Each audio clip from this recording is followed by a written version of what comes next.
Good morning mga kaitik. O yung mga itik namin maingay sila at gutom na.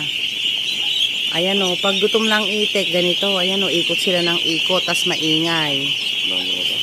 Gusto na nilang lumabas. Ayan. 5:30 pa lang po ng umaga. Ayan yung iba nandun na sa pinaka gate nila doon. Ayun nandun na sila. Gusto na nilang lumabas papuntang bukid. O, ayan. Ganyan po ang mga itik kapag po gutom.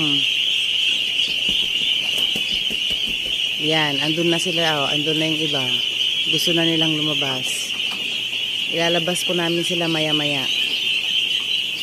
Ayan. Ayan.